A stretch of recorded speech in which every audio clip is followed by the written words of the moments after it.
The Valkyrie Dominion had ruled the galaxy for 10,000 years. They controlled 300 star systems. They had crushed 1,000 rebellions. Every species they found either joined their empire or died. There was no third option. Ambassador Thelvos stood on the bridge of his flagship and looked at the blue planet below. Earth, the natives called it. A small world. Weak technology. Primitive weapons. This would be easy.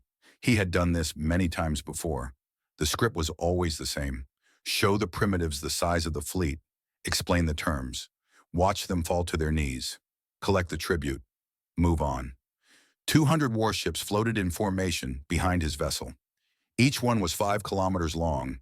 Each one could glass a continent in hours. The humans had nothing that could scratch their paint. Thelvos opened a channel to the planet below. His translators had already learned their simple language. He spoke with the voice of an empire that had never known defeat. People of Earth, I am Ambassador Thelvos of the Valkyrie Dominion. Your world has been selected for integration into our great civilization. You will surrender all military vessels. You will pay tribute in resources and labor. You will accept our governors to guide your development. In return, you will receive protection and access to advanced technology. You have 1 cycle to accept these terms. Resistance is not advised. He expected fear.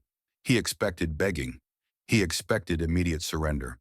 Instead, a calm female voice responded from the planet. Thank you for your message, Ambassador. The United Earth Council will need time to discuss your proposal. We will respond before your deadline. Thelvos was confused. This was not normal. Usually the primitives panicked. Usually they cried. This human sounded like she was scheduling a business meeting. But he was patient. He had seen brave words before. Brave words always died when species saw the true power of the Dominion. He waited. On Earth, the response was not what Thelvos imagined. There was no debate about surrender. Every major government agreed within hours. They would not kneel. The only question was how to fight. For 3 weeks, humanity prepared. They moved quietly. They spoke in codes. They repositioned every weapon they had. Nuclear submarines changed their patrol routes. Orbital defense platforms powered up systems that had been sleeping for decades. Deep space mining vessels loaded their cargo bays with explosive material. Scientists worked without sleep, studying the alien ships, looking for weaknesses. General Sarah Chen led the defense planning. She was 60 years old. She had fought in 3 wars. She had never lost. They think we are primitive, she told her commanders. They think we will break easily. They have made a mistake. We have been fighting each other for 10,000 years. We know war better than they can imagine. She pointed at the tactical display. 200 alien ships hung in orbit like a necklace of death. They are arrogant. They have not scanned for threats. They think their shields make them gods. But every ship needs power. Every power system creates electromagnetic signatures. And every electromagnetic system can be disrupted. The plan was simple but dangerous. Earth had developed EMP weapons during the Cold Wars of the previous century. They had been banned, considered too destructive. Now they would be used for the first time against a real enemy. On the final day before the deadline, Thelvos prepared his victory speech. He would be generous in triumph. He would only destroy 1 city as an example, perhaps 2. His communication officer interrupted his thoughts. Ambassador, the humans are transmitting. Thelvos smiled. Put them through. Let us hear their surrender. But the transmission was not words. It was a pulse, a massive electromagnetic wave that struck the fleet like an invisible hammer. Lights flickered across 100 ships. Computers crashed. Navigation systems went dark. Weapon systems locked up. Then the second wave came, and the third. Thelvos watched in horror as half his fleet went silent. Ships drifted without power. Smaller vessels crashed into larger ones. Escape pods launched in panic. What is happening? He screamed. How is this possible? Before anyone could answer, the humans launched their second attack. Every nuclear missile on Earth fired at once. Every orbital platform opened fire. Mining vessels loaded with explosives flew directly at Dominion ships. It was not sophisticated. It was not elegant. It was brutal and simple and absolutely terrifying. Thelvos ran to his escape shuttle. His flagship was already burning.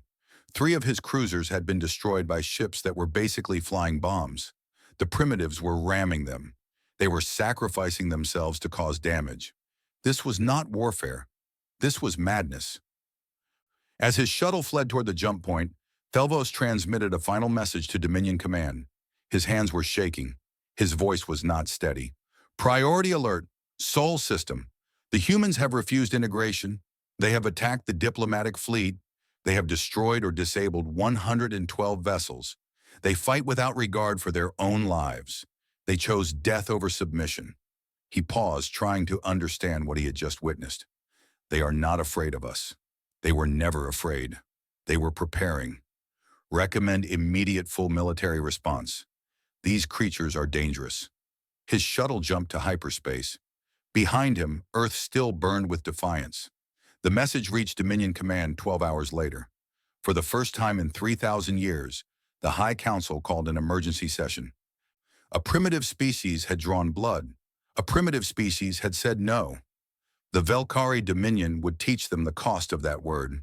But humanity was already waiting, already planning, already building. The war had begun, and humans had long memories. Grand Admiral Kethoran was not a diplomat. He was a butcher. The Dominion sent him when they wanted worlds to burn and species to break. He arrived in the Sol system with 2,000 warships. Each one was larger than anything humanity had ever built. Each one carried enough firepower to reduce a planet to glass. Standard subjugation protocol, he announced to his officers. Destroy one major population center. Let the survivors watch. They will surrender within hours. His tactical officers studied the human system. There is a colony on their moon, Admiral. 14 million inhabitants. Minimal defenses. An easy target. Keithoran smiled. It was not a kind smile. Perfect. Let them see their moon burn. Let them understand what happens to those who defy the Dominion. The fleet moved toward Luna. On Earth, humanity watched with helpless horror. Their ships were still recovering from the first battle. Their weapons could not reach the moon in time. But Luna was not helpless. The colony had been built by miners and engineers. These were people who worked with heavy machinery every day. They knew how to improvise. Governor James Okonkwo gathered every able person in the colony. His voice was calm despite the fear in his eyes. The enemy is coming. Earth cannot save us in time. We have two choices. We can hide and wait for death, or we can fight and make them remember the price they paid for this rock. Nobody chose to hide. Miners took their plasma cutters into the tunnels. These tools were designed to slice through stone. They would work on alien armor too. Engineers rigged power systems to overload. Cargo pilots loaded their ships with mining explosives. There was no real military plan. There was only anger and determination. The Dominion fleet arrived in lunar orbit. Keithoran expected to find a helpless colony begging for mercy. Instead, he found a swarm of small ships flying directly at his warships. "What are they doing?" he asked. "Those are cargo vessels. They have no weapons." His officer checked the scans.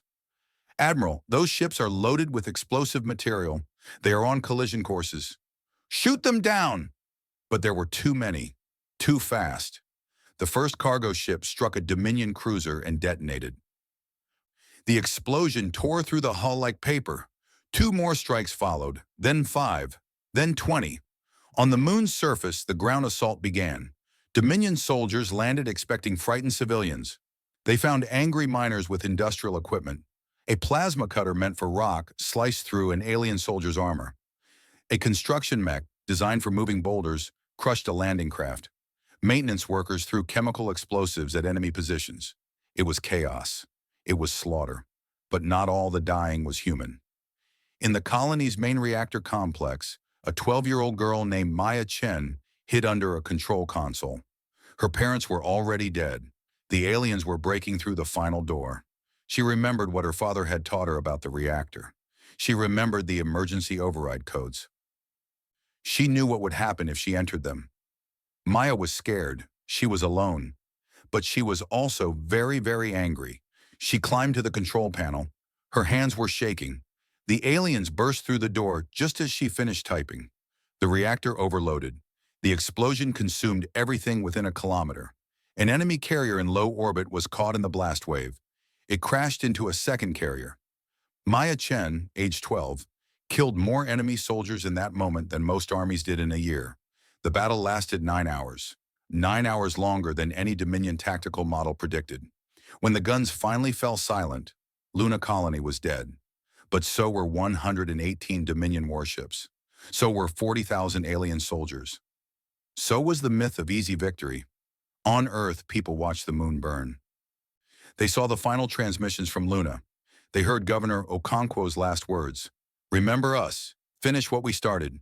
There were no tears. There was something colder, something harder. Emergency protocols activated worldwide.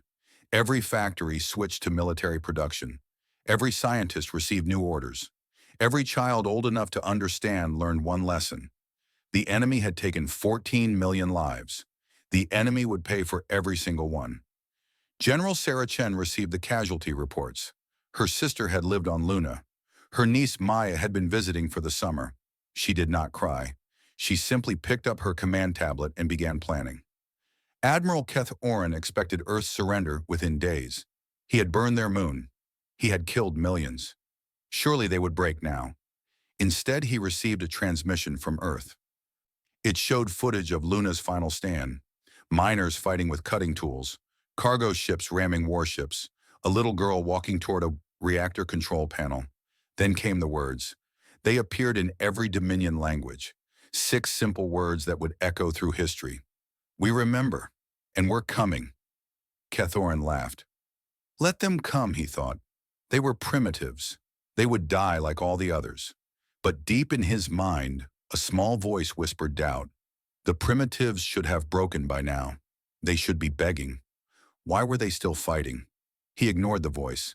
It was a mistake he would regret for the rest of his very short life. On Earth, the forges burned day and night. The factories never stopped. A species that had spent centuries fighting itself now had a single enemy, and humans never forgot their dead. The Valkyrie had conquered 1,000 species. They knew every kind of enemy. Some fought for territory, some fought for resources, some fought for ideology. All of them followed logic. All of them could be predicted. Humans were different. Commander Velthos reviewed the battle reports from the Sol sector. His tentacles twitched with confusion. Nothing made sense. Nothing followed the patterns. They attacked Supply Station 12 last night, his aide reported, destroyed 60 cargo vessels, took nothing, just burned everything and left. Velthos stared at the data. Why would they attack a supply station? There is no strategic value. They cannot use our fuel. They cannot eat our food. We believe they did it because Station 12 processed the fuel for the fleet that attacked their moon colony. That was 6 months ago. Yes, Commander, they remember. This was the part the Dominion could not understand. Human memory was not like theirs. Humans did not forget. They did not forgive. They passed their anger down through generations like a precious inheritance. On Earth, military planners developed a new approach to war. Official documents called it Doctrine 7. Soldiers called it spite warfare. The principles were simple. Never fight fair. The enemy has bigger ships and better weapons. Accept this. Use it. Attack where they are weak. Run when they are strong. Make every engagement cost them more than they gain. Never accept surrender. The enemy offered peace after Luna. They offered compensation. They offered territory. Earth refused. There could be no peace with those who burn children. Make them bleed. Every day, every hour. Never let them rest. Never let them feel safe. Turn their own size against them. A large empire has many targets. A small enemy can strike anywhere. Captain Marcus Stone commanded a human attack squadron. His ships were small and fast. They looked like toys compared to Dominion warships. They were exactly what he needed. Jump calculations complete, his navigator reported. Target is a Dominion fuel depot. 3 light cruisers on guard duty. Standard patrol patterns. Stone smiled. Standard patterns. The Dominion loves standards. They love procedures. They love doing things the same way for 1,000 years. Humans love chaos. Take us in fast. All weapons hot. We hit the fuel tanks first, then we run. Anyone who falls behind gets left behind. Nobody fell behind. The attack took 4 minutes. The depot burned for 3 days. The cruisers never even fired their main weapons. Across the galaxy, similar attacks happened every day. Human ships appeared without warning. They struck. They vanished. They left only fire and confusion. Dominion commanders began refusing assignments to the Sol sector. Soldiers whispered about the human demons who came in the night. A new word spread through the Empire, a human word that tasted strange on alien tongues. Vengeance. But humans were not just raiders, they were innovators. They took Dominion technology and twisted it into new shapes. They found loopholes that no one else thought to look for. Dr. Sarah Okonkwo was the daughter of Luna's dead governor. She worked 18-hour days in a weapons lab hidden deep beneath the Earth. Her specialty was jump point physics. The Dominion thinks they understand hyperspace, she told her team. They are wrong. They have used the same equations for 10,000 years. They never questioned them. She pointed to her calculations. There is a flaw in their jump point calculations, a blind spot. We can put mines in locations they think are impossible. They will never see them coming. The first minefield killed an entire battle group. 12 ships emerged from hyperspace directly into explosive devices that should not have existed. There were no survivors. After that, no Dominion ship felt safe jumping anywhere near human space. But the greatest blow came 6 months later. A human special operations team spent 3 months infiltrating Dominion space. They stole ships. They forged credentials. They learned enemy protocols.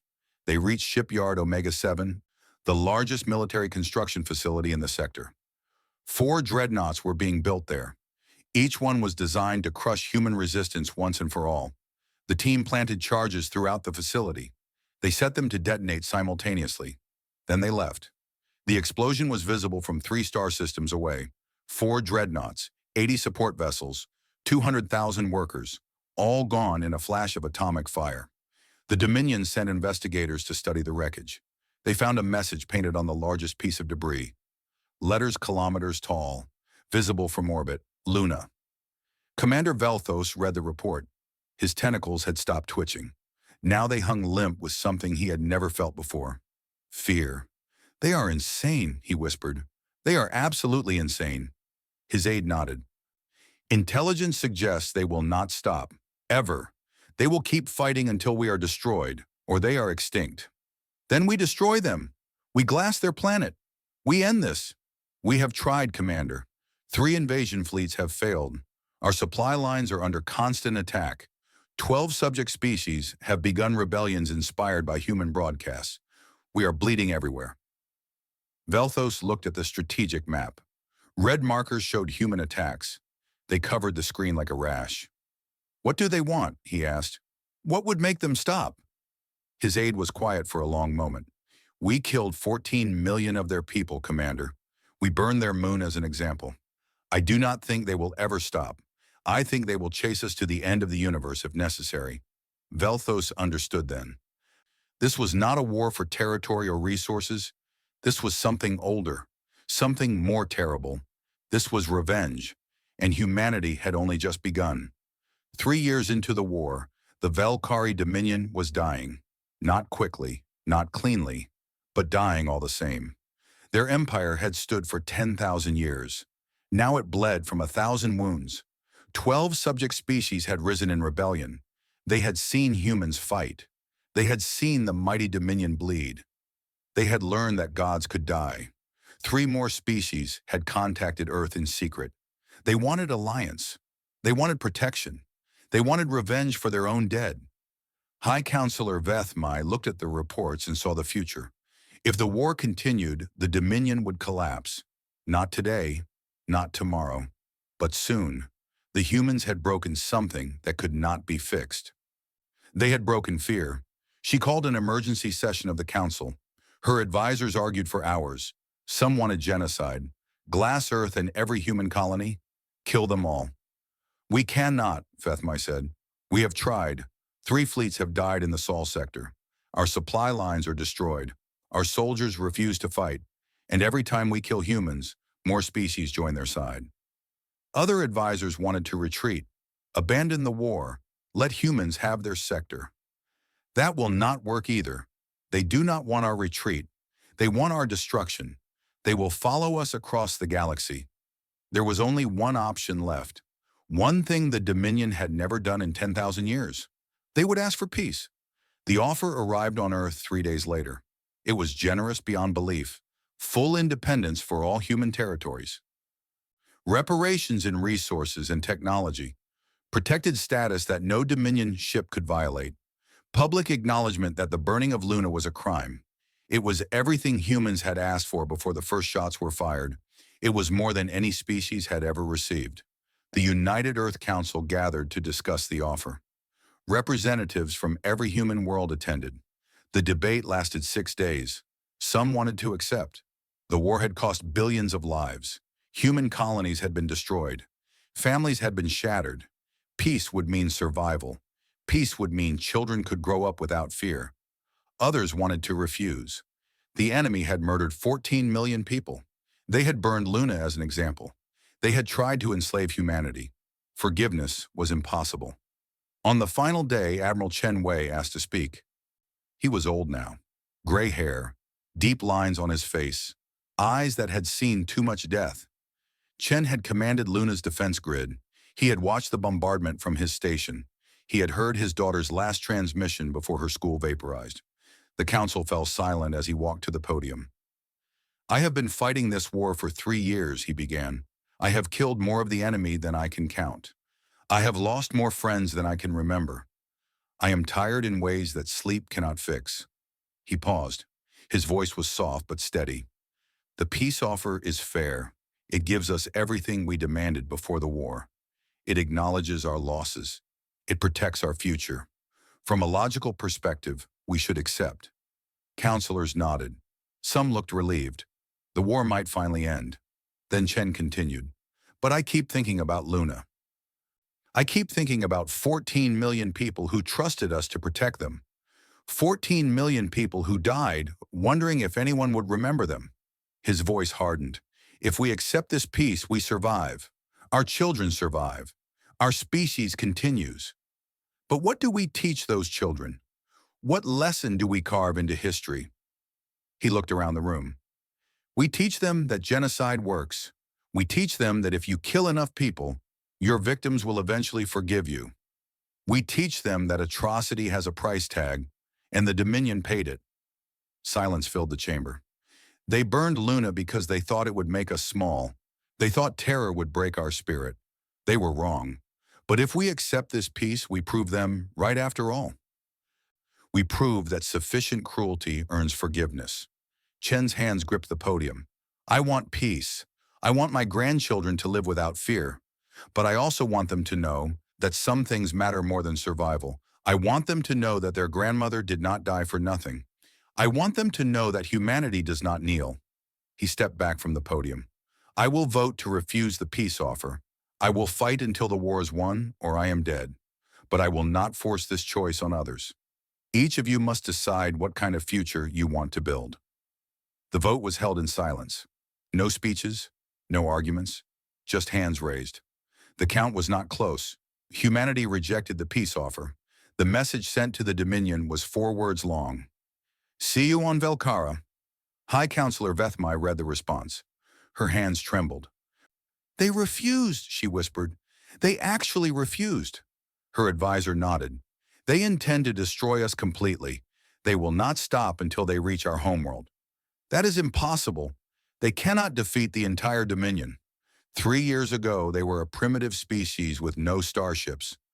Now they control a coalition of 15 species and have destroyed a third of our fleet. Nothing about them is impossible." Vethmai looked at the stars outside her window. Somewhere out there, humanity was building more ships, training more soldiers, planning more attacks. They would come. They would never stop coming, and she had no idea how to stop them. The war lasted another 8 years. It was not glorious. It was not clean. It was the ugliest thing humanity had ever done.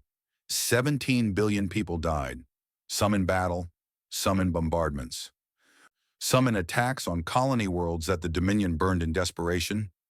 Every family on Earth lost someone. Every child grew up with empty chairs at the dinner table. Humanity made compromises that history would judge harshly. They allied with species that had committed their own atrocities. They used weapons that horrified their own commanders. They did things in the dark that they never spoke about in the light, but they kept fighting. They kept pushing forward, system by system, year by year. They never stopped. Admiral Chen Wei was 71 years old when his fleet reached Velkara, the Dominion homeworld, the heart of the Empire, the place where all the orders had come from. The final battle lasted 3 weeks. Human ships and their allies fought through defense platforms, minefields, and the largest concentration of Dominion warships ever assembled. When it was over, the Dominion military was shattered. Their government had collapsed. Their High Council had fled to hiding, but Velkara still floated peacefully in space. Its cities were intact. Its people were alive. Chen had given one order that was absolute, unchangeable, and sacred. No orbital bombardment of civilian populations. Not here, not anywhere, not ever. We are not them, he told his commanders. We will never be them. If we burn their cities, we become the thing we swore to destroy. Some officers disagreed. They wanted revenge. They wanted the Dominion to feel what Luna had felt. They wanted fire.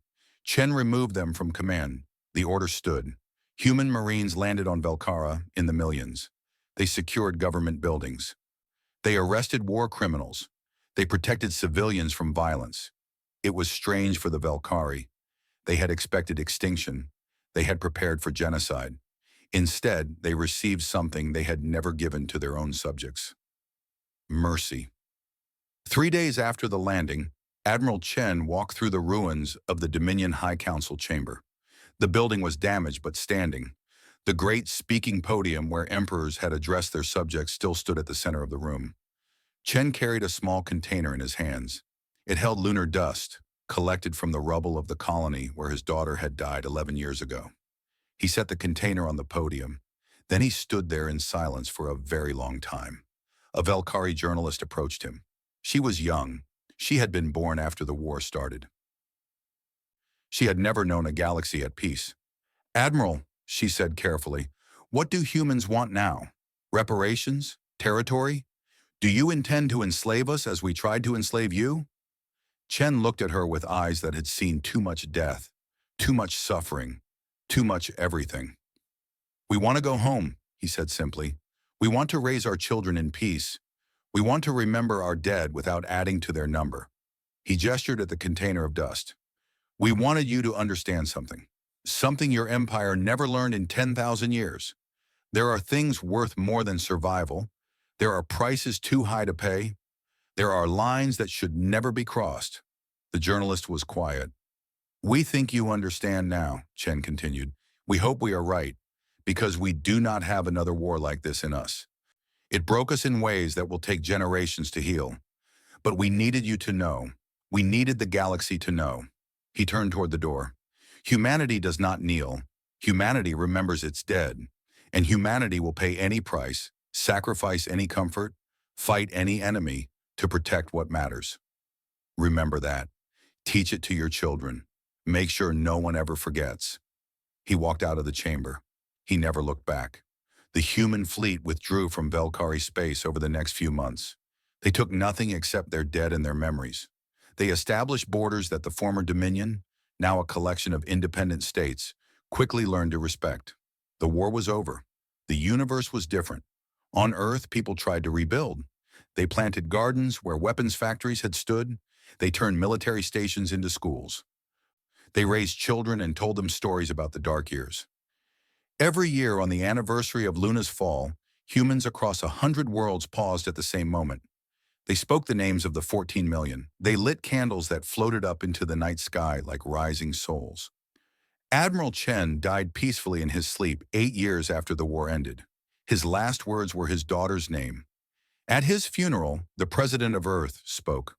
"He taught us that revenge is not victory. He taught us that cruelty does not defeat cruelty. He taught us that winning means becoming worthy of winning." She looked at the stars. "The galaxy is watching us. Other species are learning from our example. Some will learn that humanity is dangerous when provoked. That is true.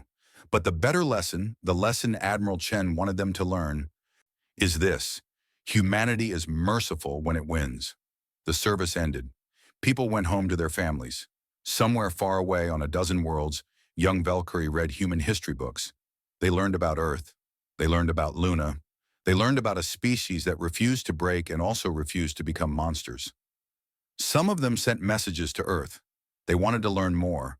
They wanted to understand. Humanity answered. They always answered. The stars were quieter now, safer. The great wars were over. New alliances were forming. Old hatreds were slowly, painfully, beginning to heal. But the lesson remained. It was written in the stars themselves. It was whispered on 100 worlds. It would never be forgotten. Do not mistake human kindness for weakness. Do not mistake human patience for submission. And never, ever, give them a reason to remember, because humans remember everything, and they always come home.